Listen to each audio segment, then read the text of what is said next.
Imagine a plant so dangerous its scream shatters glass and is fatal to all those who hear it. This is the fully grown mandrake, a plant with a root system that appears to form itself into a humanoid-like figure. Yet this mysterious member of the Mandragora family was key to saving lives in one of the most magical worlds ever written in Harry Potter and the Chamber of Secrets. But here's the twist. Fortunately for us, in reality, they don't actually scream. But did you know this mythical plant has roots in history? Pun intended. From ancient potions and magic to eerie folklore, it's even used today in modern medicine. But the movies did get one thing right: they can be deadly. Yes, in fact, even the measures people went through to harvest this deadly root were steeped in superstition. The Mandrake story is far more darker and far more bizarre than Hogwarts ever let on. So stick around because you won't believe what people once did to harvest this deadly root. The mandrake isn't just a magical oddity invented by J.K. Rowling. It's a plant steeped in centuries of myth and legend. The reputation of this deadly root has grown over time thanks to ancient fears, religious beliefs, and folklore. One of the most enduring myths about mandrakes is their infamous scream. Believe it or not, this idea didn't start in Hogwarts. It traces back to ancient European folklore, where people believed that mandrakes had souls. The human-like shape of their roots added to the eerie belief that they were alive and could cry out in pain if disturbed. To avoid this grim fate, elaborate rituals were created. The most famous involved tying a mandrake to a dog. The harvester would dig around the mandrake, exposing the root, leaving a safe distance to then coax the animal into pulling up the root by placing a piece of food just out of its reach. This was also compounded by starving the dog just enough to make the dog sprint after the morsel of food. According to legend, the mandrake scream would kill the dog, but the human would survive to claim the root. This gruesome practice wasn't just a story. It was recorded by scholars like the Moorish herbalist Ibn al-Battar in the 13th century, who performed this act to test a known theory. He wrote that the dog in this case survived the ordeal. To those who feared the mandrake's wrath, this was a small price to pay for its power. The connection between mandrakes and death added another layer of darkness to their legend.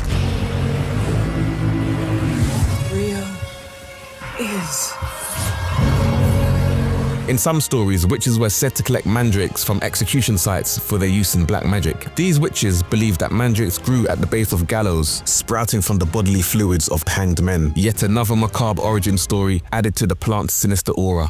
This imagery became so ingrained in popular culture that it inspired works like the 1911 German novel Alrune, a chilling tale about a child created from the essence of a mandrake fertilized by the seed of a hanged murderer. So it's no surprise that Rowling's portrayal of the mandrake draws heavily from these ancient stories. The myths about its scream, its mystical properties, and its role in rituals have been whispered about for centuries. But how much did Harry Potter get right? And how much of the mandrake's legendary reputation is grounded in reality? Let's take a closer look at where mythology and magic overlap. It's easy to dismiss the mandrake as pure fiction when you first encounter it in Harry Potter. But here's the surprising truth. A lot of what the series portrays about this strange plant is deeply rooted in ancient mythology and historical beliefs. First, let's talk about the mandrake's unmistakable appearance. In Harry Potter, mandrakes are shown as having roots that resemble writhing human figures, a baby-like form when they're young, and a fully grown human shape when they mature. This detail wasn't an invention of J.K. Rowling. Real mandrake, from the Latin Mandragora officinarum, can grow into strange twisted shapes that often resemble human limbs or even full figures. To ancient cultures, this uncanny resemblance was more than a coincidence. They believed the plant had a soul or spirit, which gave rise to the idea that disturbing it could have dangerous, even supernatural consequences. Then there's the restorative powers of mandrakes. This aligns with the plant's historical reputation as a healer. Ancient herbalists prized mandrakes for their medicinal properties during surgeries. The idea that a mandrake could restore someone from a dire state wasn't entirely far-fetched for people who lived in those times. And of course, the magical associations of mandrake are spot on.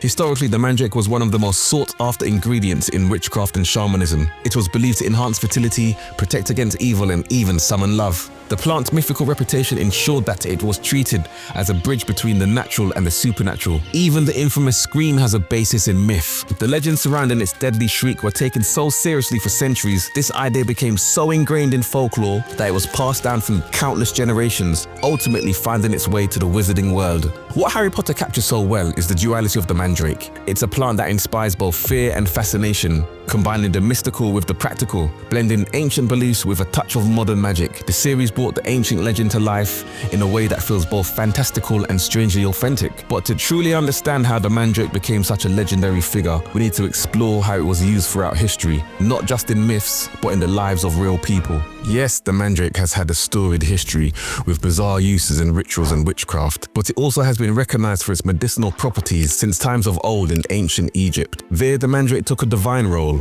Our story begins in the times when gods walked amongst the men. Ra, the sun god, lived on earth ruling the world of man. As Ra grew old, his human subjects would make fun of his aging body, and thus Ra became an angry god seeking retribution for mankind's insolence towards the god of all creation. Ra sent Hathor to reap vengeance upon the humans who mocked him. The goddess of love and fertility turned siren of vengeance. Her bloodlust was deep and spread far through the land. He took pity upon the humans he once ruled, but he needed a plan to stop Hathor's rampage. How did he do it? Trickery.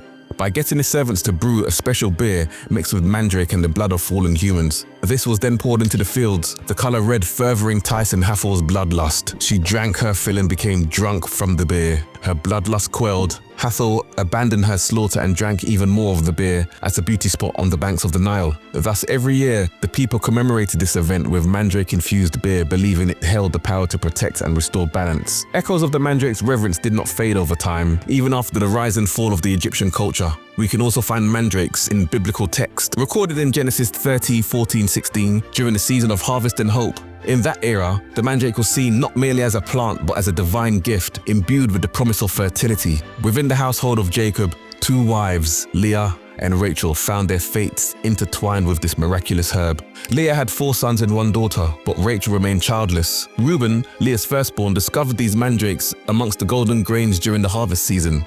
With a heart full of yearning, Rachel begged Leah to share in this gift. In a delicate and fateful exchange, Leah consented to give Rachel a portion of the mandrakes, only due to the fact Jacob had been spending more time with Rachel. The odor of jealousy surrounded Leah. This was the perfect bargaining tool to get her way. In return, a night with Jacob was bartered. Leah got Jacob, Rachel got the mandrakes, and Jacob got a 5th son from Rachel. Talk about a biblical soap opera.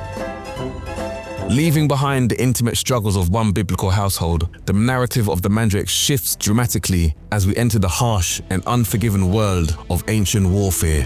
At the northern edge of Africa lies the ancient city of Carthage, a place where the brutal art of warfare was as much about cunning and deception as it was about brute force. It is here where we encounter the infamous Carthaginian commanders Himilco and Marhebal, whose unorthodox tactics would etch their names into military history. In a daring and calculated move, these two generals faced a seemingly insurmountable challenge, a vast force of Libyan warriors. Instead of meeting them head-on, Himilco and Marhebal devised a strategy that was as shocking as it was effective. They orchestrated a tactical retreat, deliberately leaving behind vast quantities of wine tainted with mandragora extract, a potent poison derived from the mandrake plant, notorious as a member of the deadly nightshade family. The plan was executed with chilling precision. As the Libyans celebrated their ill-fated revelry, indulging in the wine left in their wake, the effects of the mandrake began to manifest. The poison worked swiftly and mercilessly, inducing severe vomiting and uncontrollable spasms. In this state of utter disarray and vulnerability, the disciplined Carthaginian forces hidden from plain sight advanced with deadly intent. The once formidable Libyan host collapsed, overwhelmed by the silent, insidious assault. Himilco and Marhebal emerged from this encounter not only as victors, but as legends in Carthaginian lore. Their return was marked by celebration, a dark irony in which they toasted their ingenuity with jugs of pure, poison-free wine, a stark reminder of the lethal concoction that had secured their triumph. This episode forces us to confront unsettling questions. What drives leaders to blur the line between strategic brilliance and outright cruelty? How did a plant like mandrake, steeped in myth and known for its toxic properties, come to play such a decisive role in the theatre of war? The story of Himilco and Marhebal is a haunting testament to the extremes of human ingenuity, a narrative where the natural world itself is weaponized and the cost of victory is measured in the lives it devastates. As we delve deeper into the history of mandrakes and its shadowy use in warfare, we are reminded that behind every celebrated triumph lies a darker tale of sacrifice and ruthless ambition. As the mandrake's shadow loomed over battlefields, its influence began to extend into the realm of spiritual authority, challenging the power of the church and altering the course of lives in medieval Europe. Mandrakes were often carved into specific shapes and carried as talismans to bring good fortune or ward off evil. Throughout history, certain objects have carried more than mere superstition. They have borne the weight of destiny itself. Among these, the mandrake root stands notorious, revered by some as a token of wealth, popularity, and the power to shape fate. In an era where such beliefs intersected dangerously with the authority of the church, this practice did not go unnoticed. The wearing of a mandrake as as a good luck charm was far from a harmless act, or seen as a challenge to the established spiritual hierarchy, the divine order. Consider the case of Joan of Arc, a figure both revered and condemned in the trial of 1431. Evidence was presented that implicated her with the Mandrake root. While for many this root may have symbolized the earnest hope for fortune or influence, within the eyes of the ecclesiastical court, it became a mark of heresy. The mere association with this potent symbol of forbidden law was enough to bolster the charges against her, contributing to a narrative that painted her as a wielder of illicit power. The church, steadfast in its resolve to protect the moral and spiritual fabric of the society, viewed possession of such a talisman as an act of defiance. It was not merely the charm itself, but what it represented, a belief in forces outside the sanctioned order. In a climate steeped with fear and suspicion, a climate where any deviation from the orthodoxy was ruthlessly punished, the evidence of the Mandrake root was transformed into a weapon of judgment that sealed her fate. Outside the confines of ancient courts and military strategies, the mystique of the Mandrake extended into the realm of modern medicine. As time went on, the Mandrake's prominence began to fade, ushering in a new era where myth and medicine parted ways. Today, we're at the age of science and modern medicine. So what does science say about this mythical root? Looking back through the Common Era, we see how the magic of the Mandrake slowly faded as science took center stage. For years, modern medicine had little interest in reviving a plant so deeply entangled in superstition and danger. After all, why dabble with a root that once had a reputation for screaming when plucked from the earth? Why risk a compound so unpredictable that a misstep in dosage could send the patient into delirium or worse? Science did what science does. It reconsidered. It looked back. Researchers intrigued by the historical accounts of the Mandrake's effects returned it to its chemistry. What they found was astonishing.